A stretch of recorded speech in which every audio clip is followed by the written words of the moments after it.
we are going to go ahead and transition to OsRostrum, our next startup. I am so excited to, you can give it to Katie, so excited to introduce you to Katie McVeigh. Katie's family has been farming their land in rural North Carolina for 6 generations. So when we're talking rural innovation, we're talking about people like Katie. And her startup was actually born out of a science fair project, and their tech stack still uses some code that she wrote in high school. Here to tell you more, let's hear from Katie.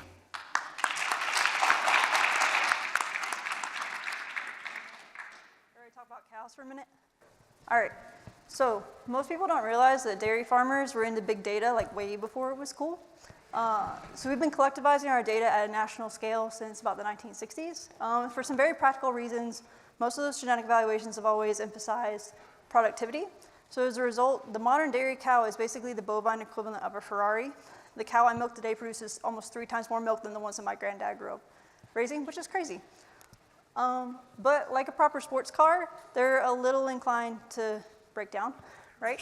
And looking past just the immediate welfare issues with that, farmers do not like taking care of sick cows, they like healthy cows. There's also some serious economic liabilities to that. So we've got too many cows that are not living up to their genetic potential, they're getting sick, they're being culled early, and it's really hard to make money when up to a third of your production units actually never break even. And with farmers being on the front lines of climate change, that's something we need to fix kind of urgently because roads only got to get bumpier. So our cows need a lift kit.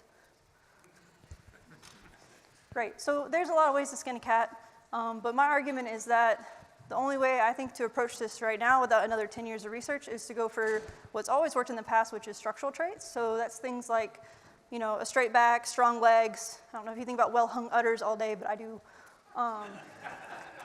Right? So this is how we've always tried to get healthier cows. There's a ton of scientific validation between lots of these traits, right? We know what makes a healthy, robust cow that can stand up to stress. More importantly, this is also super culturally valued. If you live in a rural place, I'm sure you've seen the livestock judging team in your newspaper. I don't have to convince farmers that this is important. The problem is that it's almost so culturally valued that the way that we transfer all of that ancestral knowledge and intuition into data for genetic evaluations is still from the 1960s. So you still have someone physically come out to your farm, visually assess your cow, and usually you're graded on these like very coarse 0 to 9 subjective scales. So there's a lot of problems with data quality with that. Because it's an actual human having to go there, there's also a lot of issues with the cost associated. So it's actually a little scary how few farmers can afford to report these back to breed associations. There's also some natural limits to human vision of how many traits they can evaluate and the traits that we can look at. There's lots of things we want to look at that we can't. So this is perfect for an AI revolution, is our argument. Okay, so for our phenomic inference platform, we start by creating a high-resolution 3D twin of these structural traits. So we are in the process of building a very fancy multi-camera system, but for our MVP, farmers can actually do it with what's already in their back pockets, which is their phone. So they would not let me bring one of my cows. So I brought my tequila decanter. Her name's Bessie. So it usually takes about 5 seconds, which is fast enough for most cows. Generates actually on the edge, you don't even need a Wi-Fi connection. Sorry for the folks in the back.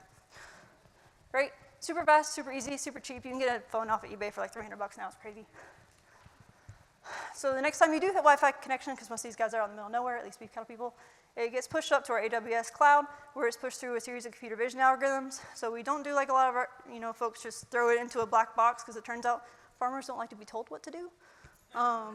They're actually passed through a series of deep learning algorithms. So basically go in, automatically annotate the key anatomical points, and then we pull off the exact same, we break down a cow using the exact same angles and proportions that our livestock judging coaches told us. They understand these values. They happen to have some nice statistical properties if anyone wants to nerd out.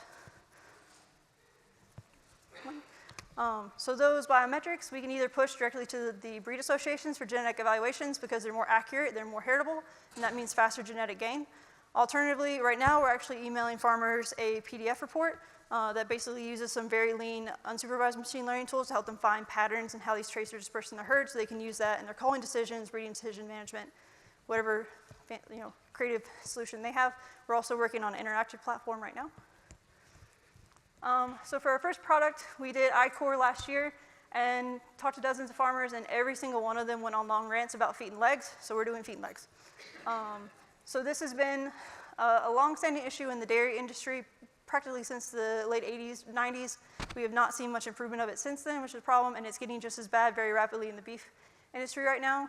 Each incidence of lameness is going to cost you at least a few $100 to fix, and the reality is they often are not fixed. It's one of the top 3 reasons for culling in both industries right now. And also, no one likes to see cows limping around. It's just a pain point. So there's around 50 million mama cows in the US, which is a decent sized TAM, right? But farmers are notoriously difficult to market to.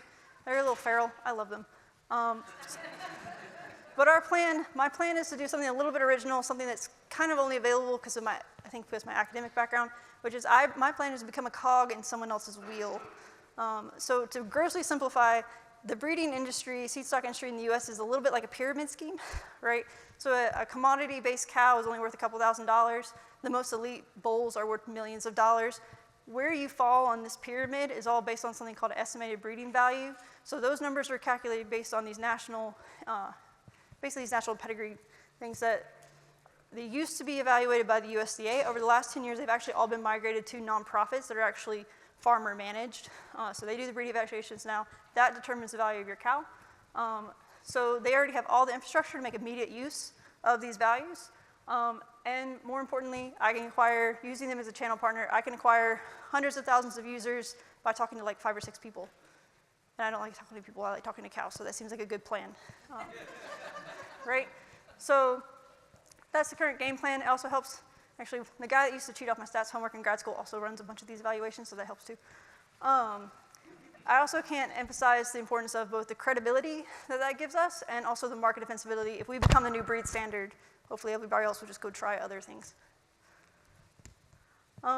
So we're also already trying to lay the groundwork for starting with this breeding play to expand into that larger market with more management-based add-ons on the back end. I did a ton of transfer learning and data augmentation in my PhD, so we're also set up to bootstrap to different species and different traits with as few as a few hundred scans. The horse people are very keen, and we know they have more money than common sense most times, so that's pretty tempting. I also have way too many beef people talking to me about udders, which is so weird to me as a dairy person, so we might have to do that. So yeah, so we had a very busy year. So we did our proof of concept, our basic algorithm framework. Last spring, we worked with the last couple of dairy farmers in my home county and a few beef guys. That went pretty good. This summer, we built out a lot of the AWS and iOS infrastructure, and we went to the opposite end of that spectrum. We did some pretty successful pilots at the largest organic dairy in the US and also one of the largest beef bull breeders, and the bulls did not kill me, so that alone is a win. Our beta app is sitting in the App Store waiting for approval. I'm pretty sure I just signed away my first unborn child, but hopefully that will get launched soon. But for our initial setup, we've got a really nice mix of some nice hoof trimmers, some veterinarians, some academics, and a few smaller farmers to kind of be our initial. I think they'll give me some good, probably very blunt, very sassy feedback.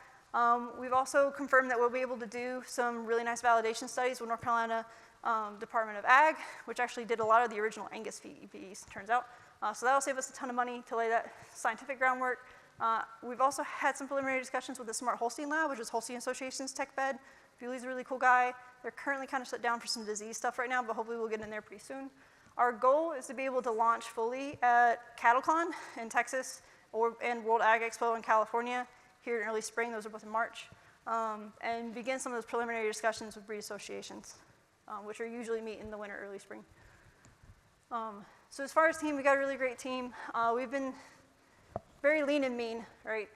So most of us are actually on contract, but I'm hoping we can bring on some of these folks full-time here in the next year. So like I said, I'm from a 6th-generation family farm. I actually filed the patents for this in high school, so they're fully issued now. I'm happy to talk about that more, but lawyers is boring, so I don't want to talk about it. I actually did most of the validation work for this all through my master's and PhD. I got to do my own projects, which was super fun. I managed to talk my way into a super bougie climate fellowship. I'm the first cow person they've ever let in. I may be the last. I don't behave well. And North Carolina is a fantastic place to be a first-time founder, and lots of great support from there. On the biz dev side, I had one of my friends that's just from down the road from me helping me out with biz dev and setting up accounting. She's currently actually taking some time off for her family issue. I'm hoping she's going to come back because I hate accounting. And we've got some really great advisors that I think can really help us navigate the political elements of getting with these pre-associations. On the technical side, we've got a really great team. I've got a young guy at NC State, a super good iOS. It's crazy how cheap he's managed to build this app from the ground up. I love him. I found a really great ECE grad helping with the computer vision. She's doing super well. We've actually done a partnership with another startup that works in the lab animal space that's been helping us with our AWS cloud. We saved a lot of money working with them. We've got a number of really great professors that are also helping us with the hardware and the software dev side of the build-out.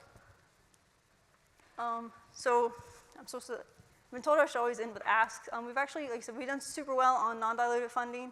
We've got a couple other grants in, but we are looking at doing a funding round probably the latter part of next year if everything goes according to plan. So if you know any investors that like cows, let me know.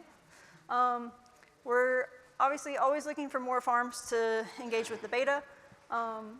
I think I might have written too good of a reference for my computer vision gal, so we might be looking for more computer vision talent soon because I think she's going to grad school. Worst problems. I would also say, as you can tell from the aesthetics in this PowerPoint, our marketing and design person, like I said, is taking a leave of absence. So if you know anybody that can help us with the marketing side that understands cows and rural aesthetics in that dimension, I'm not doing good at PowerPoint, so help me out. So yeah, so that's most of what I got, and I'll take questions.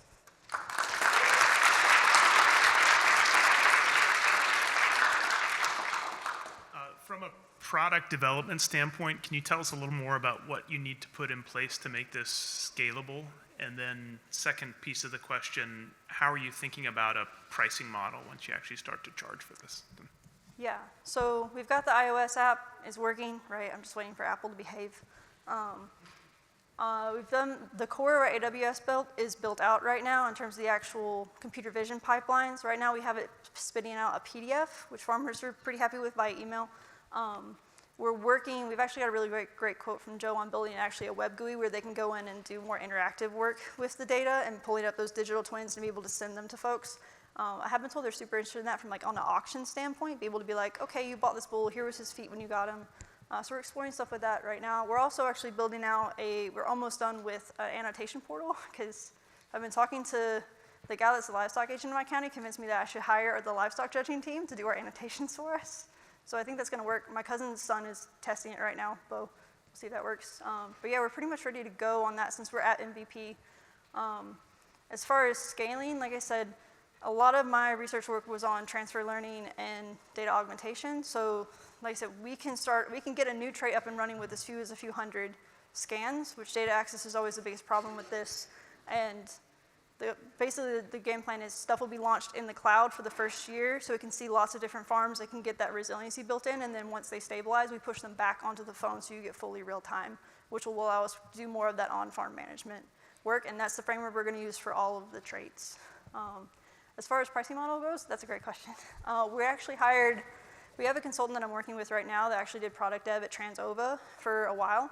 On the genetic side, we're thinking, we've optimized a lot of our algorithms already. It's taking like fractions of a penny per hoof for everything on the AWS cloud. So, we're thinking we can manage it for $1 or $2 a cow a year, which should be affordable to most folks. And like I said, the upfront cost is kind of where we have I think we have a competitive advantage. We're not making everybody buy $5,000 multi-camera rigs just to start playing with the space. So. You showed a chart relatively quickly where you're going to move over into other potential areas of business, other animals. There you go. How realistic is that? The timing of that, perhaps? You said now just recently $1 per cow. So is the pricing model going to be the same across these other species? $1 per cow. I can't do the number of cows in my head right away, but I don't imagine that's billions. That's millions, maybe. Yeah. So like I said, part of the key to this is the bootstrapping. I'm probably gonna make the horse people just pay more because I know they can. Quite frankly. So the iOS app is not trait dependent. So we don't have to change anything in the iOS app to bootstrap to a horse, to bootstrap to an udder. You might need a longer selfie stick for the udder, but anyway, right. I do like my face most days. Right, and in terms of the data, like I said, we can spin up a new module for as few as a few hundred scans, right? I can get that, like I've got, my farrier will probably get that for me next year as soon as we spin it out. Now that we've kind of got the core, we figured out the core infrastructure for the AWS, like everything's Dockerized, it's kind of just a few tweaks and then running new data through and then you can do the transfer, like I think it should go well, time will tell. But like I said, we did build this with bootstrapping in mind, if for no other reason than I felt like I wanted my PhD to be useful. Talk about adoption and barriers to adoption, and to be blunt, is it a problem that you are a woman? No, honestly. I mean, even if, I mean, the farmer's the head, but usually the wife is the neck, right? That's kind of, they're the ones doing the books and the breed registrations anyway. I mean, that's just, I mean, that's my, I love the ag industry. Like I said, they can be a little feral and gruff sometimes, but I can be feral and gruff too. I've gotten a lot of great feedback. Like I said, I actually was originally doing facial imprint stuff, which is, to me, more scientifically interesting, but since we switched to feet and legs, this is such a big issue on both sides of the cow industry. Like, I've gotten a lot of support, both on the academic side, from folks like NCDA and some of these NGO type players, and the farmers have been giving me lots of great feedback.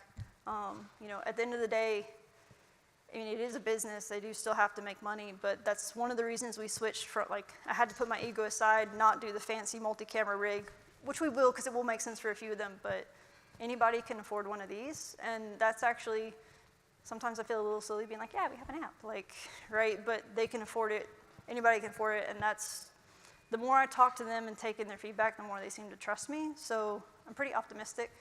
And like I said, I haven't actually gotten kicked in the last year, so, well, I did get kicked once, but I wasn't doing this. That was a cheap shot by a heifer, so that doesn't count. Thanks, Katie.